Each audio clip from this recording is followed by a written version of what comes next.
Europe 1. Le grand direct de l'actu, Jean-Marc Morandini. Et c'est l'invité de 10h45, comme tous les jours, un invité face à vous qui répond à vos questions. Et aujourd'hui, on va se parler des seniors au volant. Un homme de 78 ans a fauché il y a quelques jours 4 vacanciers d'une même famille.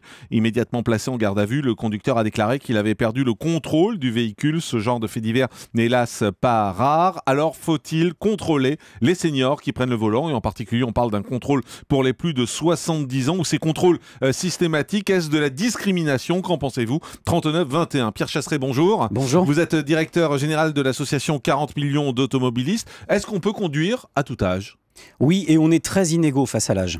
Il faut savoir qu'on n'a pas besoin d'attendre d'avoir 70 ans pour être un mauvais conducteur. Donc s'il s'agit de donner le droit de circuler uniquement à une élite de la route, alors autant vous dire que si on regarde les statistiques, on va conduire très peu. On ne parle pas d'une élite, on se dit simplement que peut-être quand on a, alors c'est peut-être pas 70, c'est peut-être 80 ans, à ce moment-là, il faut peut-être être contrôlé parce qu'on n'a pas les mêmes réflexes que quand on a 30 ans ou 40 ans. Bon alors ça c'est une évidence.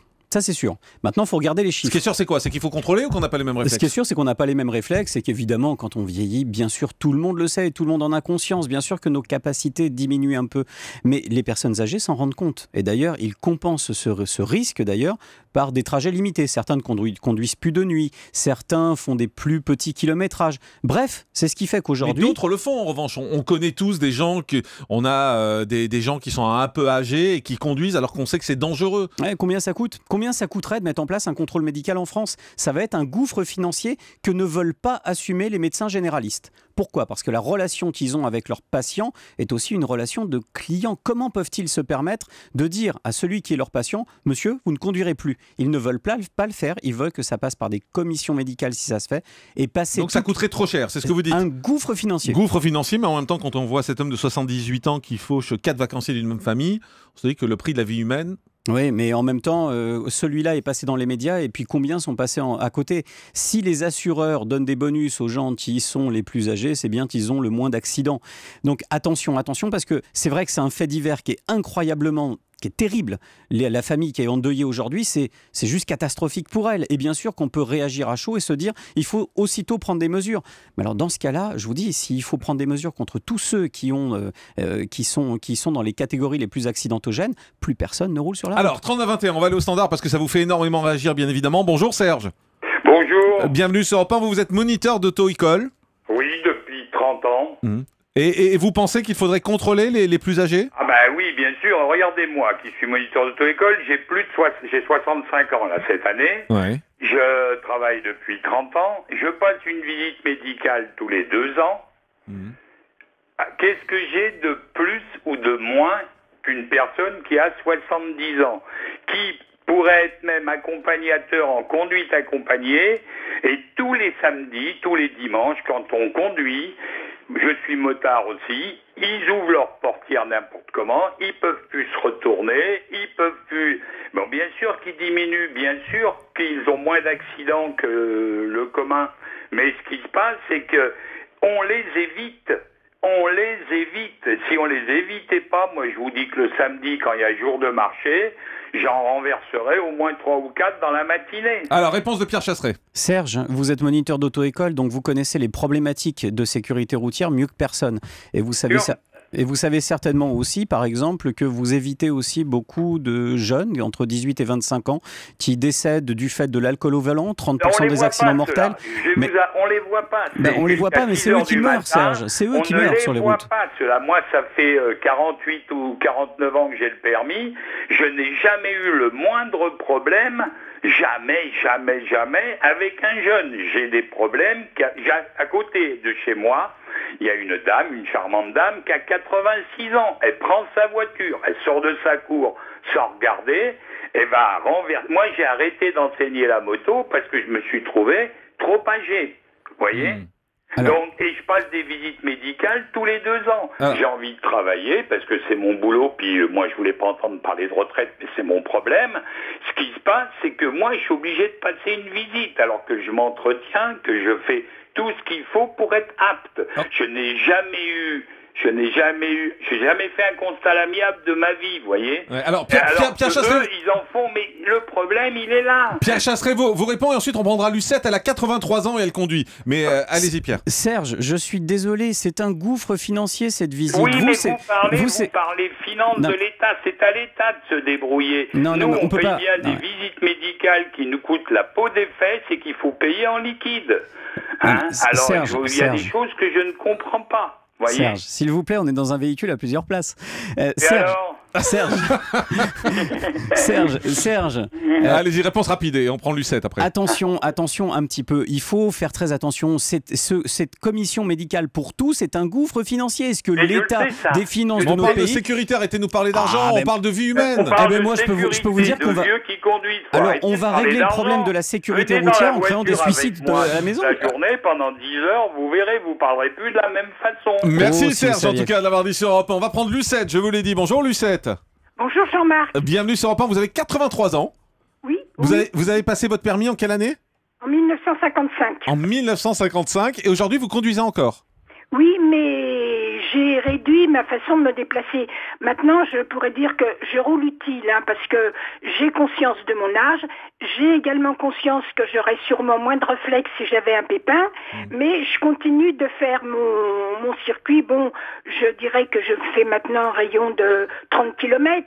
Je me sers beaucoup de ma voiture pour aller chez les médecins, pour aller faire mes courses, mais je ne dépasse jamais un certain... une certaine distance, parce que je me dis, s'il m'arrive quelque chose, je voudrais pas provoquer un accident. Mais alors, je me suis aperçue que par contre, avec l'âge, je réduis aussi ma vitesse, mes distances, mais je constate qu'autour de moi, les gens roulent, ils ne mettent pas de clignotant, ils tournent à droite, tournent à gauche, hop, voilà, ils vous dépassent, ils se rabattent sans clignotant. Je finis par avoir peur des autres, ceux qui roulent plus vite que moi. Ouais. Mais je me contrôle aussi, je vais tous les 2 ans chez le... Ah oui, vous êtes prudente, Lucette. Oui, j'entretiens mon capital santé, c'est ce qui me permet de continuer de rouler.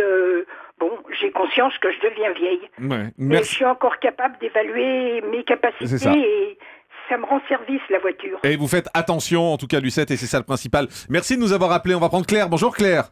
Oui, bonjour Jean-Marc. Bienvenue sur Europe 1. Oui, bonjour. Voilà, moi je vous appelle justement pour... est-ce qu'on fait repasser le permis aux personnes âgées? C'est vrai que cet accident, c'est vraiment regrettable et c'est vrai qu'on pense aux familles, mais est-ce qu'il y a des bons et des mauvais conducteurs? Quand on sait que... alors, est-ce qu'on parle d'accident mortel ou d'accrochage? Quand on sait que c'est l'alcool et la drogue qui sont la cause de la plupart des accidents, quand on sait que les accidents mortels, c'est à la sortie des boîtes, est-ce que les personnes âgées sont dehors à conduire à cette heure-là? On se trompe de débat pour vous, Claire. Pardon? On se trompe de débat pour vous. On se trompe pas de débat. Ça veut dire que les personnes sont prudentes, que si, quel que soit l'âge, si elles ont un peu trop bu, elles prendront pas la voiture. Elles vont prendre la voiture pour faire des petits trajets. C'est pas, non, parce que le débat, c'est les accidents mortels. Ouais. C'est pas l'âge. Je crois pas. Merci. Moi, j'ai 70 ans. Ouais. Je conduis depuis l'âge de 25 ans. Je n'ai jamais eu un accident. Il y a eu des accrochages, mais des accidents mortels, c'est quand on est dans l'insouciance. Voilà. Et je crois pas que ce soit les personnes âgées qui soient dans la désinvolture. Et là, j'ai des enfants et j'ai des petits-enfants. Hein. Vous voyez, hein, il y a rien contre les jeunes. Mais quand même, je pense qu'à un moment donné, de toute façon, les personnes âgées, j'en vois autour de moi, elles se rendent compte par elles-mêmes qu'elles ne peuvent plus conduire. Ouais, c'est ce que nous disait l'auditrice d'avant, qui nous disait, voilà, je fais attention à moi. Elle avait 83 ans, elle nous disait, je fais attention et je connais mes limites. Merci Claire de l'avoir dit sur Europe 1. Tiens, on a Nicole, elle a 87 ans, qui nous appelle de Saint-Raphaël. Bonjour Nicole. Oui, bonjour. Bienvenue sur Europe 1, vous continuez à conduire ? Oui, dites, vous blaguez, je rentre de 3 jours, je suis partie de Blois à 9h du matin et je suis arrivée à Saint-Raphaël à 7h30 en m'arrêtant 2 fois et en passant par le Puy-en-Velay. 11 heures de conduite donc. Voilà, et j'étais pas fatiguée. Ouais. Et je faisais du 70 à l'heure et il y avait des travaux avec des cailloux en bas de Puy-en-Velay, mais c'était une région magnifique. J'adore la France, alors donc je continue à circuler et avant ça, je suis parti de Saint-Raphaël à Biarritz. Mais ça vous choquerait qu'on vous demande de passer un examen médical ? Médical, non, pourquoi mais je trouve ça un peu bête. Et vous êtes sûr d'être en forme, d'avoir les bons oui, réflexes? Oui, je fais du taxi et je fais du golf tous les jours. Ah ouais, d'accord. Ah oui, mais vous êtes super dynamique aussi, Nicole. Ah bah oui, je suis une grande sportive et je n'arrête pas il faut pas arrêter quand on est vieux. Vous avez raison, Nicole. Merci de nous avoir appelés. Voilà, je vous embrasse. On vous embrasse. Je vous écoute tous les matins et c'est mon plaisir de vous entendre. C'est gentil, on vous fait un gros bisou. Nicole, 87 ans, qui nous appelait de Saint-Raphaël. Bonjour Catherine. Bonjour. Bienvenue sur Europe 1. Vous dites, voilà, c'est de la discrimination envers les personnes âgées de vouloir imposer un contrôle à ces personnes qui conduisent, c'est ça? Non, alors pas du tout. Moi, j'ai dit qu'effectivement, ça pouvait être violent d'interdire le volant aux personnes âgées, mais je pensais plus à des personnes qui sont porteuses de pathologies cardiaques ou neurodégénératives et qui ont des risques d'assoupissement au volant et de malaise quand ils en ont déjà fait chez eux, quand c'est déjà arrivé. Et il me semble que le rôle du médecin généraliste serait d'intervenir et de conseiller de passer une batterie de tests et des bilans afin que ces personnes puissent prendre conscience de leur pathologie et qu'elles ne soient plus dans le déni. Voilà, moi c'est un cas c'est familial. En plus, j'ai essayé de travailler avec ma famille sur ce problème-là, sur cette problématique. N'y arrivant pas, j'ai demandé l'intervention du médecin généraliste qui m'a répondu je n'ai pas les clés de la voiture, c'est à vous à les enlever. Donc je lui ai dit mais écoutez, peut-être qu'il serait intéressant quand même d'envoyer ma mère chez un gérontopsie et puis voilà. Et il m'a dit je vais voir ce que je peux faire et il s'est avéré que c'est tout parti en live, c'est-à-dire que ma mère est extrêmement furieuse, elle ne comprend pas qu'on veuille lui faire passer des tests et je me suis renseignée, il semblerait qu'il y ait aussi, alors outre des spécialistes médicaux sur des pathologies très particulières qui sont aptes à faire passer ces tests, il y a des écoles de conduite qui ont aussi à leur disposition des batteries de tests qui permettent d'évaluer les difficultés ou les risques de ces personnes qui sont malades et qui sont potentiellement dangereux pour eux et pour eux-mêmes sur la route. Merci Catherine de l'avoir dit sur Europe 1. On va prendre Jean. Bonjour Jean. Oui, bonjour Jean-Marc. Vous êtes formel, vous dites il faut qu'on interdise aux personnes âgées de conduire. Oui, parce que moi j'ai eu un accident mardi dernier, je sortais d'un giratoire, je conduisais peinard et un papy m'a tapé par la droite, ce monsieur voulait franchir les zébras et s'est retrouvé de l'autre côté en sens inverse. Et donc là, moi j'ai eu les airbags qui sont déclenchés, ma voiture elle est épave. Et donc là, même moi je vous parle, je suis hyper ému, ça m'a choqué.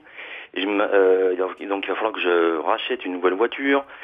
Et donc on a fait des constats et tout ça. Et à la fin, il a osé me dire bonne journée. Ouais. Et donc là, moi je serais pour que les personnes âgées passent des tests. Mais moi, c'est le code de la route qu'eux, il faudrait qu'ils fassent. Car entre le moment où ils l'ont passé et maintenant, ça a hyper changé, quoi. Ouais, on avait une dame tout à l'heure qui nous disait qu'elle avait passé en 1955, donc c'est vrai que les choses ont évolué. Merci Jean. Rapidement, je voudrais qu'on prenne Jean-François parce que son témoignage est intéressant, parce qu'il est également pilote d'avion. Bonjour Jean-François. Oui, bonjour. Bienvenue sur Europe 1. Vous êtes pilote d'avion et pilote d'avion, on vérifie vos capacités tous les combien ? Tous les ans. C'est une visite médicale, capacité physique et capacité technique via un test en vol. Et vous aimeriez qu'on fasse quoi? Peut-être pas tous les ans pour la conduite, mais... Non, faut tous les 10 ans peut-être. Niveau. Ouais. Je sais pas, ça c'est pas à moi de dire, mais ce que je veux dire, c'est que moi j'ai mon permis depuis 32 ans, j'ai 50 ans, jamais personne n'a vérifié si j'étais encore en capacité de conduire, donc je pense que c'est pas une question d'âge. Je connais des gens qui ont 30 ou 40 ans, je monte pas en voiture avec eux.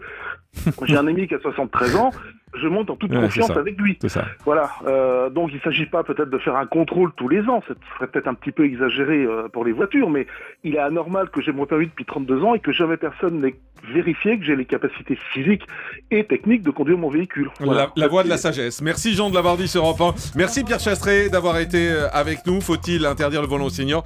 C'était notre débat.